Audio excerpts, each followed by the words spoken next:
Hello, welcome back to Sustainability Channel. I'm Tom Montagier from DeFi ESG.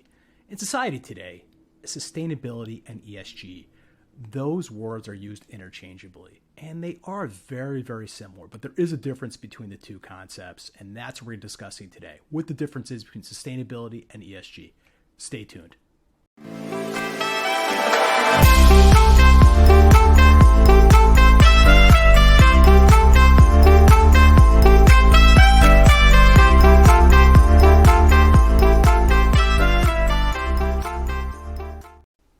So if you like today's video, please tap the subscribe and like button below. That really helps me out with the ratings on YouTube overall. So before we can really talk about the difference between sustainability and ESG, we really need to level set what is sustainability and what is ESG. And I've covered what is sustainability in prior videos, but just for a level set for everyone watching, sustainable development is development that meets the needs of the present without compromising the ability of future generations to meet their own needs. And again, it contains two elements. The first, the concept of needs, in particular to the essential needs of the world's poor, with an overreaching priority should be given. And second, the idea of limitations imposed by the state of technology and social organization on the environment's ability to meet the present and future needs. So if I summarize that very collegiate definition, I would summarize it as meeting the needs of the present without compromising future generations. That's how I define sustainability. And sustainability really pertains to everyone, every family, every person, every country, every company in this world.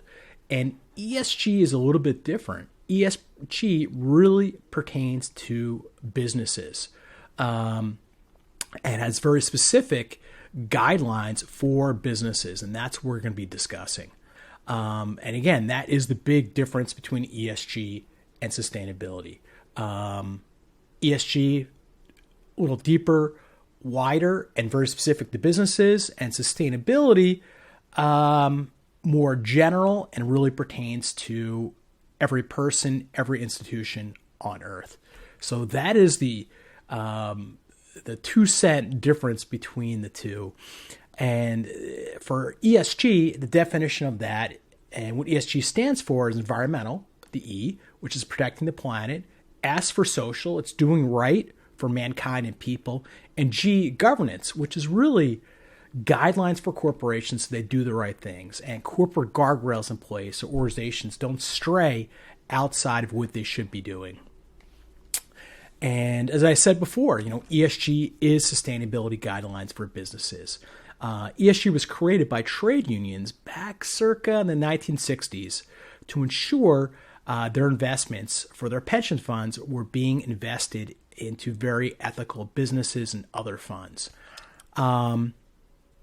And right now, if you are a fund that's sold in many countries in the EU, you have to have an ESG score by a recognized ESG scoring agency. And that is a requirement in many EU countries. And that's why I first got involved in ESG. So to give a little bit more depth on ESG, I stole this chart from somebody else's PowerPoint, and this really breaks out environmental, social, and governance and gives some clarity to what's part of those three elements. This is by no means comprehensive. It's just to give you a flavor and idea of what's contained in each of those elements. So I'll start in order with the E for environmental. And what most people really are most concerned about and are have the largest understanding with for environmental is greenhouse gas emissions, carbon emissions. And again, us moving to a carbon neutral society and energy efficiency and using renewable energy where possible. So that's the most well-known part of environmental, but environmental goes much deeper and wider than that, with resource management dealing with natural resources, raw materials, and water, and just reducing the amount of water we use and that wastewater, handling that in a very environmentally conscious fashion and reusing as much wastewater as we can. Last element, environmental impact. And the best two examples I can give for that is noise pollution and light pollution. Quite often, industrial operations will emit a lot of noise and light pollution to habitat surrounding their operations, and that causes problems with the habitat. And we have to be sure that we are not causing those problems with habitat next to our industrial operations. So those are two examples for environmental impact. So moving on to social. So social really covers three key elements. The first element being workforce human capital. And a big part of that is a lot of these current social movements we see about every day in the news now. Inclusion, diversity, gender pay gaps. So again, just doing the right things by society in those areas and having programs in place. But a big part of social has to do with safety. Safety for your employees, but also safety for your entire supply chain and contractors, as well as safety in the community where you operate. Secondly, moving on, supply chain. We already covered safety for that, but they have to follow all the ESG best practices that everyone else follows.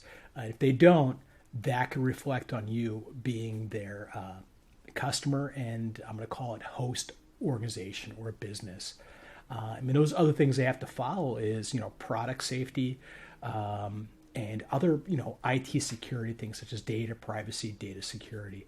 Lastly, the element is society and the community. And you have to have a positive economic impact on the community. And your operation should be representative of the local population in that community. And one big element of this is also dealing with human rights.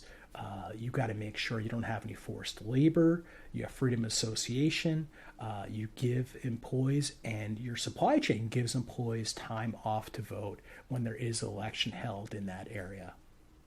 Lastly, corruption. Not very common in the United States, but unfortunately it is a part of doing business globally, and you have to have controls in place so you do not contribute to that corruption problem.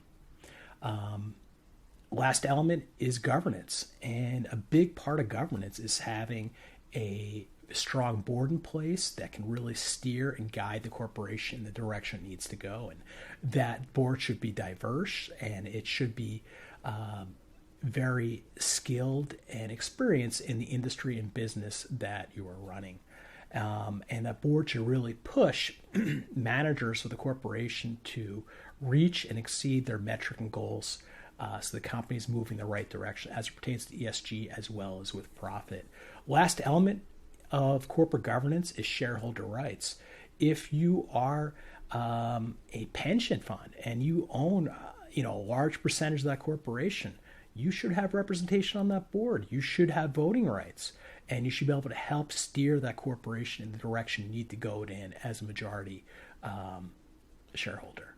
So that really wraps up, the three basic elements of ESG, and I wanted to give you a little bit of flavor of examples of what each of these elements has. Again, this is by no means a comprehensive overview of ESG. And again, the purpose of today's video is really to lay out the differences between ESG and sustainability. ESG, it's how corporations and businesses really define how they're going to be successful with sustainability. Sustainability really applies to every person in this world, every organization, every government, every family, that they are to preserve the world as we know it today for future generations. And that's my definition of sustainability, by the way. So that really wraps up today's video. If you enjoyed today's video, please tap the like and subscribe buttons below. I have new videos coming out every week. And thank you for your time today.